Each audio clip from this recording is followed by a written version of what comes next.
Welcome everybody to Tuesdays with Audra, a live stream show where we sit down and have a chat with individuals, groups, and business owners out into our community, and figuring out, what are they doing on the day-to-day to move their businesses forward, and just get an update from them. As always, my fantastic producer host Chrissy Souders is helping us out. If you guys need live streams up, thank you, Chrissy. You're amazing. I end up going through all of that so fast that you can't actually say, hey. So, hi, Captain Wildish. Hi, how are you? I'm so excited to have you with us today. Everybody, Captain Wildish, and I'm saying all of that correctly, right? Yes. I'm messing it up, is our core leader at the Salvation Army here in Tallahassee, and we get to sit down and have a chat with them to figure out all the cool things that the Salvation Army does out in our community. So welcome to Tuesdays with Audra. Well, thank you, and thank you for having me. Yeah, absolutely. Not very many people know, but I'm going to go ahead and let you guys know. So I'm on the board of advisors for the Salvation Army, going on a couple of years now, and Captain Wildish and his family have moved to our core to be our leaders. I think you guys came into town in June or July? Yes, we came in June 22nd is when we pulled into Tallahassee. That's so amazing. I'm so excited to meet you and your wife and your family, and to see all the amazing things that you guys are going to do with our core here in Tallahassee. So give us a little bit of background about you and the Salvation Army so that our audience gets a good understanding of what it's all about. Sure, absolutely. Well, like what Audra said, my wife and I and we have 3 kids. We just moved to Tallahassee at the end of June. We came from Virginia, and we've been in Virginia for the last 9 years, and we've had 3 separate appointments in that area. We had 2 in Virginia, and then we had 1 separate appointment in Washington, D.C. area. And we really enjoyed being in Virginia, but my wife and I, we were originally from the warmer states, the southern warmer states. I'm from Texas, from Dallas, Texas. That's home. And my wife is from Jackson, Mississippi. And so we're glad to be back down here, and we have family here. But with the Salvation Army, we are starting our 10th year in the leadership position we are holding within the Salvation Army. And we oversee the core here in Tallahassee. And what does that mean for people when Salvation Army officers, and that's what we are officers in the Salvation Army. We are also the Salvation Army. The foundation comes from church. And so the Salvation Army is a church, and my wife and I are the pastors of the church. And any Salvation Army officer that wears a uniform like what I'm wearing, we are pastors of the Salvation Army Church in our community. But we're also leaders of the Salvation Army in the communities that we're in. And here in Tallahassee, we oversee Gaston, Leon, and Wakulla counties with all of our services. And so my wife and I are responsible of the church and the church aspect of things, but also social services. We have social services here in Tallahassee. Our office is at 2410 Allen Road here in Tallahassee. And we help people who are in financial crisis to help them in ways of that. We also have a food pantry that we help with. We also help with giving clothes and furniture vouchers for people who need that, or who are going into moving out of transitional housing into permanent housing to have a comfortable transition for them. And so that's kind of the tip of the iceberg, really, of what the Salvation Army really does on a day in, day out basis. Yes, that is a good synopsis, but very tip of the iceberg. The Salvation Army in Tallahassee has been here for quite some time. If you guys don't know where that's located, it's over by the old Tallahassee Mall. And they've been, how long has the Salvation Army been in Tallahassee? I know it's an older core, isn't it? Yes, the Salvation Army in Tallahassee has been here since, I believe, and this is not a test. Like, I know this is new for you. Of what I think it is. I think from 1888. That's a long time. Somewhere 1885. That's what it is. 1885. The Salvation Army has been in Tallahassee, which has been a very long time. Yes. So you're quite the core here is quite a staple in our community, and provides a lot of services to a whole gambit of types of people within our community. I know that you also have, tell us about you, because you also have Sunday services, and then we'll get into some of the social services that the Salvation Army does here in Tallahassee.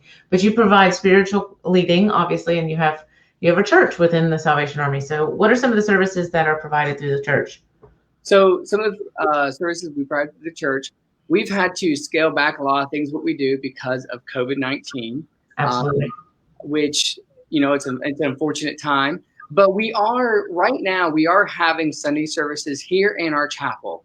And right now we're just having Sunday services starting at 11 a.m. located at the Salvation Army at 2410 Allen Road. Anyone and everyone is welcome. Kind of the Salvation Army's motto is come as you are. And so come as you are, come to church. We'd love for anyone and everyone to come worship with us. But we have Sunday services at 11 a.m. on Sundays. When COVID-19 is not amongst us and we go back to normal, we do have Sunday school that starts at 10 a.m., followed with our church service. We do have that. But then we have midweek activities for children and also for adults as well. When COVID-19 is not in process, we would have character building programs for children from 1st grade to 12th grade. And it's providing leadership skills for them appropriate by their age and their grade, and providing the leadership skills and some tools, for when they get older and when they graduate high school, and they could use that for leadership styles that they have. It's kind of like Boy Scout, Girl Scouts, but with the Salvation Army program to it. And because we are a church, we do have a Bible study that we do with them. But we do have all the fun stuff of going camping or hiking and, things of that nature. So it's a lot of fun. And also we provide music classes as well. That's one of the things we're probably going to get started is when COVID-19 is lifted and all the bans are lifted, we're going to get our music program back up again where we teach kids how to play music. And so that's kind of the outlets we have. We also have women's ministry. It's kind of for women to come together, have a support group, but also go through a Bible study as well. And the same thing for men. We'll have a men's group where it would be just for men, and it's a Bible study group. The women can talk about, in a safe space for them, and same thing for the men.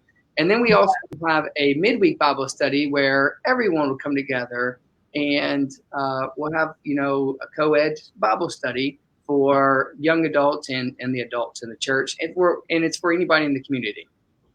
I think that's so wonderful. Just one of the many avenues. I know that to a degree. So I have a really great story. So my stepfather, I tell him that I'm on the board of the Salvation Army, and he always says, "Oh, I love those guys. When I was in the war, they gave us donuts." Yes. One of the main things for the Salvation Army, I think, is the feeding of the need, right? And which is still continuing through COVID. So give us a little bit of background on, hey, Renelle Miller, City Walk family's watching us. I love it.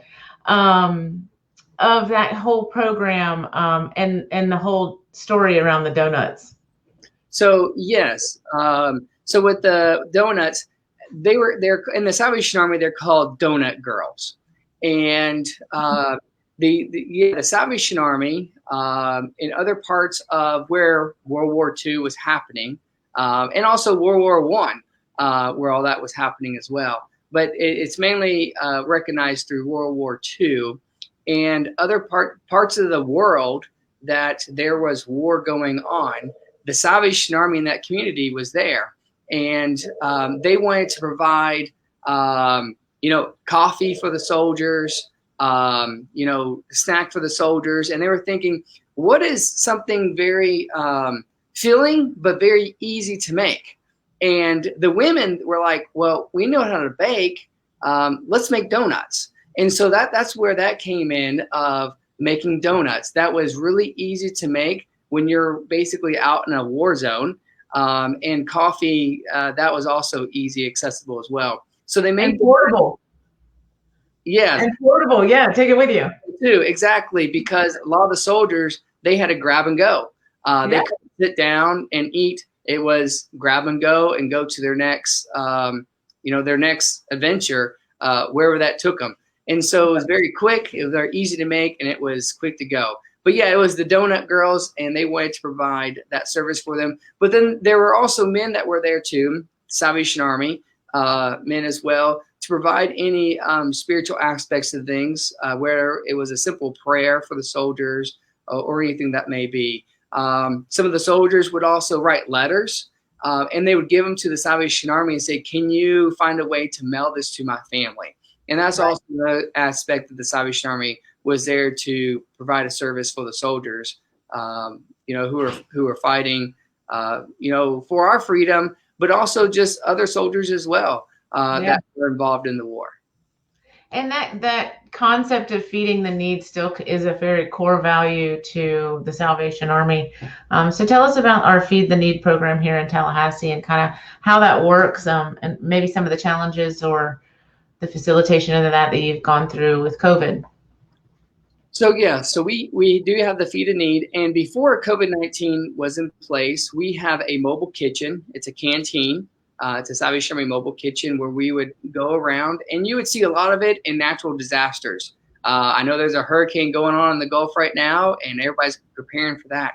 But whenever there's a natural disaster, you may have seen those mobile kitchens go around serving food and beverages to people who need it. But with our Feed the Need program, it is just that. But when life is normal, we know that there are a lot of people who are hungry. We have a large homeless community here in Tallahassee.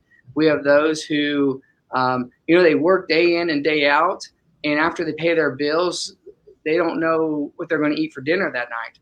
And so our mobile kitchen would travel around to the community of Tallahassee, and they would set up in a location, and they would rotate that location. But they would go out and they would simply just feed food to people, a hot meal, and also provide them a snack or maybe the morning or things like that for them. Yes. And I'm glad you mentioned disaster. I know that the Salvation Army to be an integral part of our Emergency Operations Center here in Tallahassee for both the county and the state. And you guys have been doing that for a very long time. What are some of the things that you do as a facilitator in that way? In disaster, there are many aspects of things. One of the components that is very unique to the Salvation Army, that is outside of other organizations that handle with disaster. Of course, there's a lot of organizations that do food, just like the Salvation Army. We also provide cleanup kits for people, home kits, things like that for them. But one of the components that the Salvation Army has, which is very unique than any other organization, is we provide a spiritual aspect of things as well. We understand that when there is a natural disaster and people have lost everything and they just don't know where to turn to, they are emotionally and mentally drained and spiritually drained as well. And some of them just don't know what to do. Even for people who are not necessarily who go to church or who are in a spiritual way, anyways, they tend to turn to the Salvation Army of saying, can you just pray for me? And that is, we want to be there for people, just praying for them, listening to them. Some people who just want to talk and they need a listening ear. And during the disaster, everyone's busy. Whether if you're giving food, cleanup kits, helping them move debris, people are cleaning their own debris, and some people just need a listening ear. And we have trained professionals in the Salvation Army who are just that themselves, and to provide that service. And you provide those services to both those who have experienced the disaster, but also those that are responding to it. Because seeing all of that day in and day out, giving of your heart and trying to help your community, it's weighing on those persons as well. And those persons also need to be fed. So I know that you guys do a lot of work with the responders and things like that as well. So there are so many things that the Salvation Army does, you guys, whether it be through education, day-to-day support, pantry items, hygiene items, education on human trafficking, training of anybody that wants to become a volunteer in a multitude of capacity. There's just so much that the Salvation Army does. And I commend you, sir, for what you do. And not to mention the fact that there's going to be so many things coming up in this holiday season. That's right. So talk to us about all of the different things that are going on that you guys do every holiday season. So every holiday season, during the Christmas season, that seems like where most people in the community, if they don't know anything about the Salvation Army, 10 months out of the year, speaking January through October, they do know something about the Salvation Army November and December. And that is where everybody sees the Salvation Army. And for some people, hearing that bell can be annoying for people sometimes. Sometimes I have to say that's annoying for me to hear, and that's what I do. But right now, this week, which we started yesterday, this week through Friday, and also next week, next Monday through Friday, we're having Angel Tree signups. What is Angel Tree? What is Angel Tree? Well, what is Angel Tree we are providing Christmas assistance for those who are in financial crisis. And it is for those who, again, work day in, day out, all their paycheck goes straight to bills, put food on the table, and then Christmas comes and it's like, what am I going to do now in providing Christmas, getting toys and clothes for my children? And so that is where the Salvation Army is here to help and to take that stress away from families who are that pressure is on them. And so we're taking Angel Tree Christmas signups right now, so that you can sign up your children from 12 years old and younger. So it only goes up to 12 years old. And also we're helping senior citizens from 65 years and older as well. And so you can come in and sign your child up, or if you're a senior citizen, you can sign yourself up to receive Christmas this year. And so if somebody wants to participate in Angel Tree, how do they go about doing that? So they can just show up to the Salvation Army at 2410 Allen Road and they need to bring some documentation.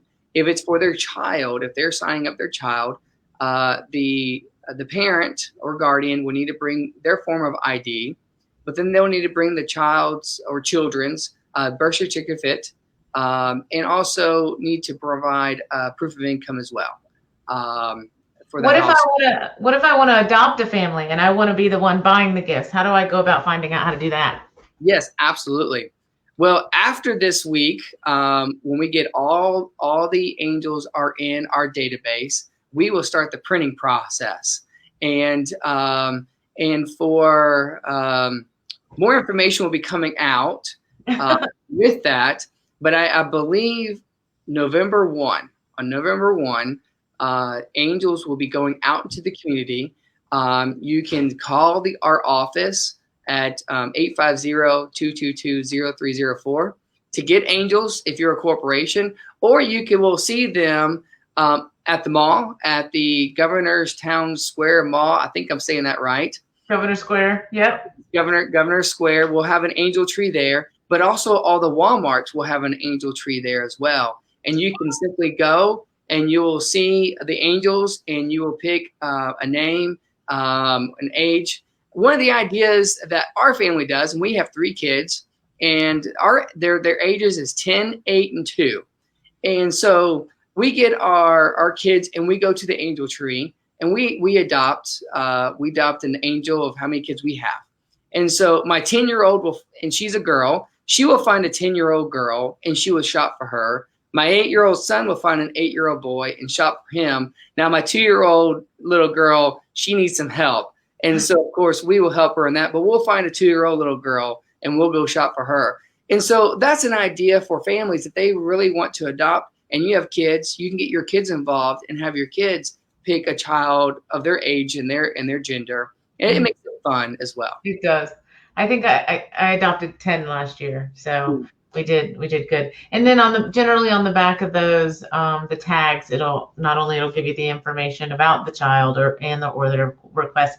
It'll also give you the information on where to return your gifts and how to go about doing that, getting them back to the Salvation Army so that they can disperse them to the families right around Christmas time. Absolutely. In addition to Angel Tree, what's the other big thing that we do every year? I say we. Yeah, the Salvation Army. The big thing for the Salvation Army is, yes, we ring those bells in front of your favorite store. And so we're in the process right now of getting agreements together with store managers. Normally, you see us in front of your favorite stores. And well, like I mentioned, we're still working out those details. So I can't share much information as we're still working out the contracts and things like that. Absolutely. But our start date will be it will be the second week in November. The second weekend in November, you'll start seeing us in front of your favorite stores, and then more stores will be after Thanksgiving. But our goal this year for kettles, and it's hard to believe, in 6 weeks. In 6 weeks, our goal is to raise $215,000 in 6 weeks. That is a lot of money in a short amount of time. But the importance of our kettle season is that is the only fundraising event that the Salvation Army has across the board around the world. We don't have any other fundraising events as large as this. And our kettles, the money that we raise in our kettles, supports the Salvation Army in your community 12 months out of the year.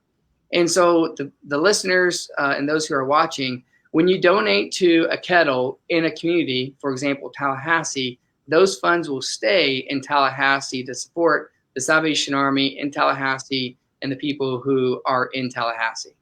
Yes, those funds are the funds that we use, or that the Salvation Army uses to feed the need all year long, to run their canteens, to run their programs, to run their music programs. If you are a business owner or and are interested in having a kettle at your location, there's a couple of different kinds. Please get in touch with the Salvation Army, and they can work out what program is best for you. And then you can be the ringer, as it were, of a kettle at your location. We're always looking for business owners or locations to ring at.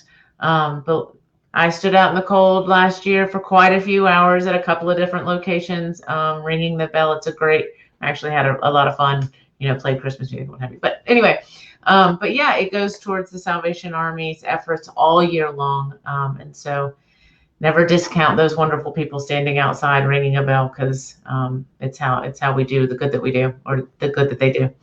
That's I keep right. involved in this. Yeah, All right. So do you have any other announcements or up and coming things that are happening with the Salvation Army in our community?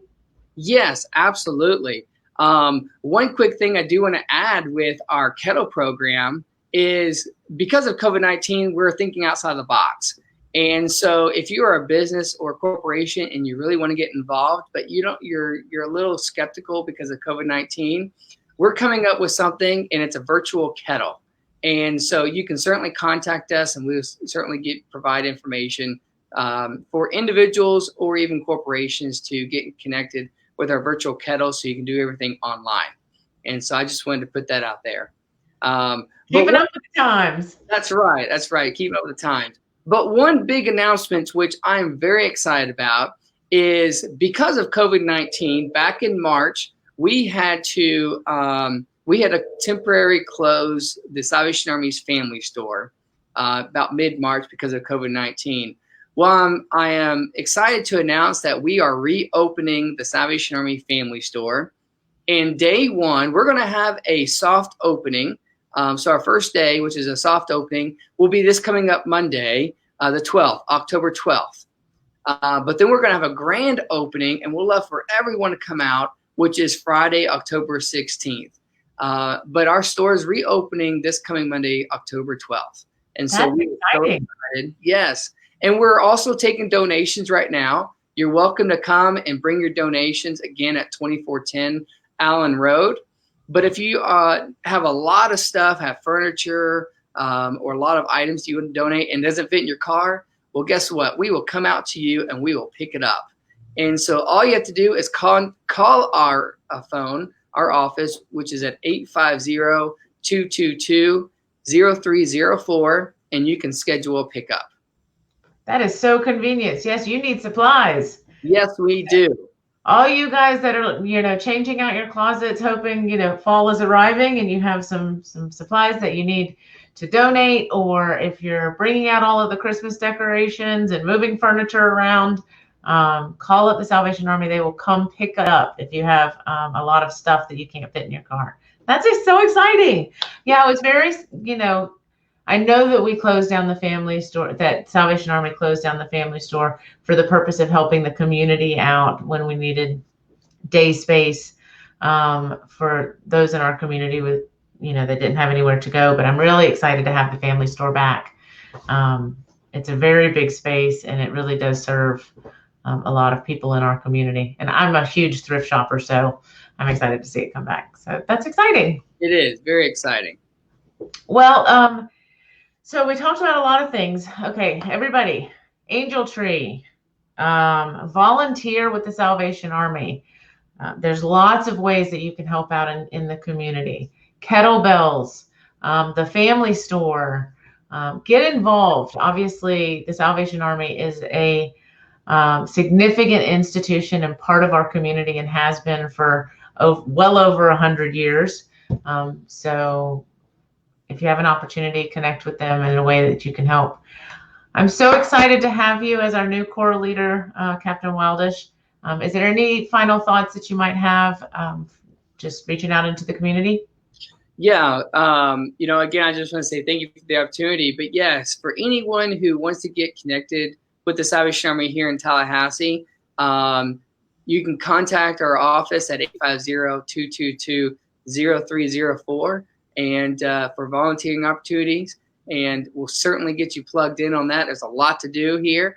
But the most important thing is when you volunteer your time, there's an opportunity to change somebody's life. And that is the main purpose for the Salvation Army, is we're here to change lives for the better. And so we want to provide stepping stones for people to better their situations. And even if you are donating items to our store, volunteering your time, or even donating monetarily, you are changing somebody's life. And so, and that's what we're here to do. The Salvation Army is here to change people's lives. And thank you for those who have already done that. Yeah, thank you. Well, and I appreciate you for coming on the show and sharing everything that the Salvation Army does. He's given all of you guys quite a few ways to get in touch with the Salvation Army now during this season or anytime during the year. So I thank you very much, Captain, for coming on the show. And thank you so much to everybody that participated and listened and reached out. If you have any questions for Captain, you can certainly reach him or post some additional questions on this thread, and we'll make sure that we get to those. So that's this episode of Tuesdays with Audra. So I hope you guys have a wonderful day, and I look forward to seeing you all next week. Thanks, Captain. Thank you.